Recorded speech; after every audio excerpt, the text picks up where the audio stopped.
Сәлем балалар, қазақ тілі пәнінен 2-ші бөлімнің 5-ші және 6-ші сабақтары. Ел тарихы ұлттық құндылық тақырыбында сабақ өтеміз. Сұрақтарың болса комментарийға жазуларың мүмкін. Каналды жоғалтып алмау үшін тіркеліп, лайк басып қойды ұмытпаймыз. Сабақты соңына дейін қараймыз. Бұл жерде қиын жаттығулардың жауаптарымен бөлісіп отыратын боламын балалар.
Бесінші тапсырмаға қараймыз балалар.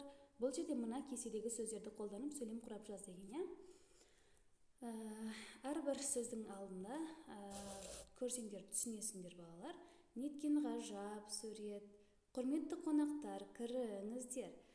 Ой, пырым-ай, мына жүкті енді қалай көтерсем екен?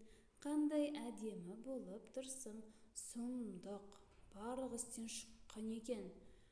Кет, байқау керек, қауіп алып жүрмесін. Жүргізуші тез арада көлікті тоқтат. Ісім сендермен болсын, былай тұр, деп осылай эмоциямен жазамыз. 7-ші тапсырмаға қарап жазып аламыз балалар.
Сегізінші тапсырмада біз сөйлемдердің орны ауысып кеткен солар бойынша дұрыстап шығамыз балалар.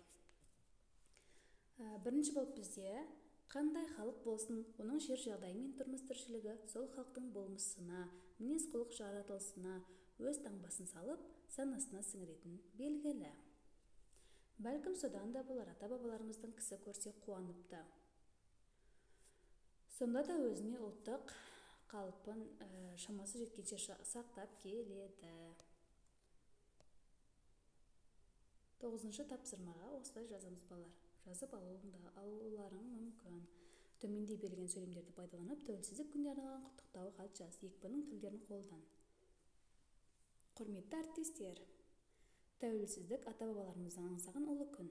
Әр ұлт үшін, әр халық үшін тәуелсіздіктен асқан бақыт жоқ. Қазақстан Республикасының тәуелсіздік күнімен құттықтаймын. Еліміздің бірлігі нығая берсін, ұрпақтарымыз бақытқа бөленіп, шаттықта өмір сүрсін. Осы тәуелсіздіктің қадірін білейік. Егемен еліміз жасасын. Егемен еліміздің тәуелсіздік күні тағы да құтты болсын. 10-шы тапсырма. Төмендегі сөздермен сөз тіркестерін қолданып, мәтін құрап жаз депті. Біздің ел тәуелсіздік алғалы бері қарқынды даму үстінде. Ендігі халықтың арманы дамыған елдер қатарының озығы болу, бейбіт өмір сүру. Ата-баба тарихына көз жүгіртсек, ел үшін, жер үшін күрескен күрестен тұрады. Тарихтың әр парағы тәуелсіздік үшін күреске, халықтың арманына толы. Олар бостандықты, жеке ел болуды аңсады. Қаншама ұлттық құндылықтарды бізге мұра етіп тастап кетті. Шежіреміз өз алдында. Менің ойымша, осы күннің бағасын білмей жүргендер қаншама. Осылай толықтырып жазып аламыз, балалар.